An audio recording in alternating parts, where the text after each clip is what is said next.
कैसे हो सभी लोग। स्वागत है आपका मेरे YouTube channel concept of maths by SP sir. इस वीडियो में हम डिस्कस करने वाले हैं काफी इंपॉर्टेंट कॉन्सेप्ट है नंबर ऑफ फंक्शंस।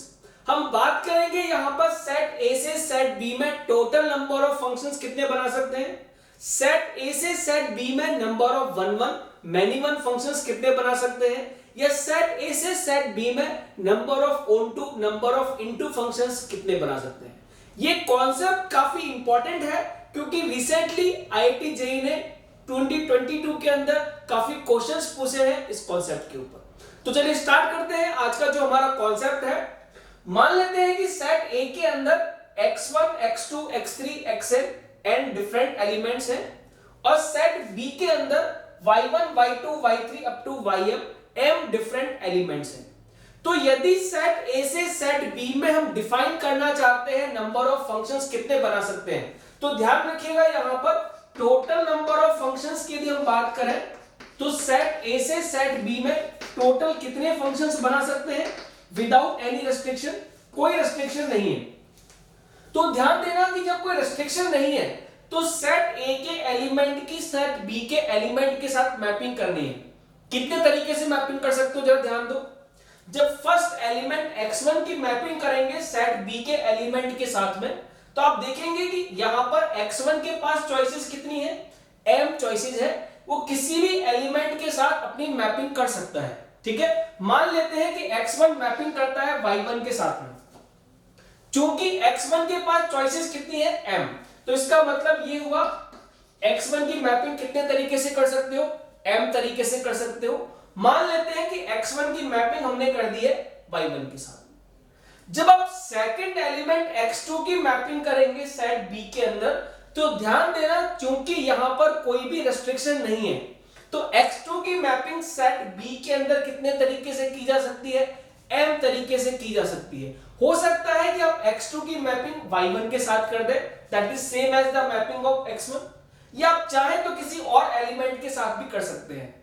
यदि हमारे पास कोई रेस्ट्रिक्शन नहीं है तो ध्यान देना x2 की सेट b में मैपिंग करने के नंबर ऑफ वेज कितने हैं, m वेज, इनटू कितना हो जाएगा, इनटू m। ठीक है, सेम इसी तरह से जब आप थर्ड एलिमेंट x3 की मैपिंग करेंगे सेट b के अंदर तो आप देखेंगे कि सेट b में अगेन आपके पास चॉइसेस कितनी है, m चॉइसेस है एलिमेंट x3 के लिए। तो जब आप x3 की मैपिंग करेंगे तो x3 के पास भी नंबर ऑफ चॉइसेस कितनी है, m मैपिंग करने के लिए किसी भी एलिमेंट के साथ आप इसका मैपिंग कर सकते हो।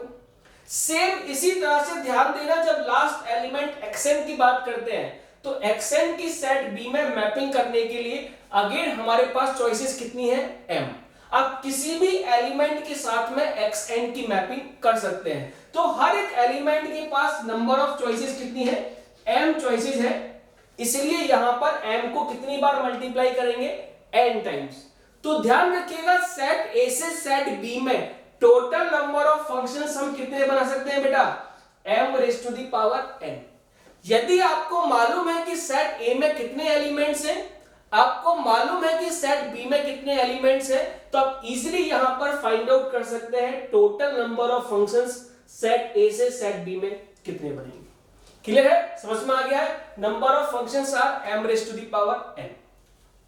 अब यदि मैं यहां पर बात करूं about the number of one functions set A से सेट बी में कितने बना सकते हैं, तो ध्यान देना जब हम वन फंक्शन डिफाइन करते हैं सेट ए से सेट बी में तो रेस्ट्रिक्शन होता है। क्या रेस्ट्रिक्शन होता है, सेट ए के एलिमेंट की जब आप इमेजेस बनाते हैं सेट बी में या सेट ए के एलिमेंट की मैपिंग करते हैं सेट बी में तो हर एलिमेंट की जो इमेज है सेट बी के अंदर वो डिफरेंट होनी चाहिए। मतलब x1 की जो इमेज है वो x2 x3 x4 xn की इमेज नहीं बनेगी। x1 की इमेज, x2 की इमेज, x3 की इमेज, xn की इमेज, सभी इमेजेस क्या होनी चाहिए, डिफरेंट होनी चाहिए। मतलब मैपिंग 1 to 1 होनी चाहिए। क्लियर है, समझ में आ रहा है। तो इसका मतलब ये हुआ, ध्यान दो, यदि सेट ए के अंदर नंबर ऑफ एलिमेंट्स n है तो इसका मतलब वन फंक्शन को डिफाइन करने के लिए क्या मैं ये बोल सकता हूं कि सेट बी के अंदर कम से कम n एलिमेंट्स तो होने ही चाहिए।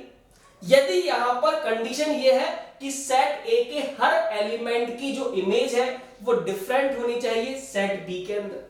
तो इसका मतलब ये हुआ बेटा, ध्यान देना, जब कभी भी m की वैल्यू n से छोटी होती है तो उस केस में हम कभी भी सेट a से सेट b में 1-1 फंक्शन डिफाइन नहीं कर सकते हैं। जब कभी भी m की वैल्यू n से छोटी होगी तो नंबर ऑफ 1-1 फंक्शंस आप डायरेक्टली बोल सकते हैं, नंबर ऑफ 1-1 फंक्शंस कितने बनेंगे? 0। ठीक है, नंबर ऑफ 1-1 फंक्शंस डिफाइन तभी हो पाएंगे जब m की value greater than equal to n होती है। ठीक है, और उसको फाइंड करने का तरीका क्या है? क्योंकि इन n डिफरेंट एलिमेंट्स के लिए यहां पर इमेजेस भी कितनी होनी चाहिए? n। तो हम क्या करते हैं, इन m एलिमेंट में से किसी भी n एलिमेंट्स का सिलेक्शन कर लो और उन एलिमेंट्स की मैपिंग कर देते हैं n एलिमेंट के साथ में, कितने तरीके से? n फैक्टोरियल तरीके के साथ। That can also be written as mpn। ठीक है ना? तो यदि आप नंबर ऑफ 1-1 फंक्शन डिफाइन करना चाहते हैं सेट a से सेट b में, तो फाइंड आउट कर सकते हैं कि जब m की value greater than equal to n होती है तो नंबर ऑफ 1-1 फंक्शंस कितने हो जाते हैं? mcn into n factorial. Clear है? तो यदि आपको टोटल नंबर ऑफ फंक्शंस मालूम चल रहे हैं, आपको 1-1 फंक्शंस भी पता है, तो मैनी वन फंक्शंस काउंट करना बहुत आसान हो गया है, क्योंकि आप जानते हैं कि 1-1 फंक्शन सेट a से सेट b में और number of many one function set a से सेट b में, total number of 1-1 function and many one function किसके बराबर होते हैं? टोटल नंबर ऑफ फंक्शंस के बराबर होते हैं। होता है कि नहीं होता है? तो यदि 1-1 फंक्शन और मैनी वन फंक्शन मिलके टोटल नंबर ऑफ फंक्शंस होते हैं, तो ध्यान देना, मैनी वन फंक्शन को फाइंड आउट करने के लिए क्या करेंगे?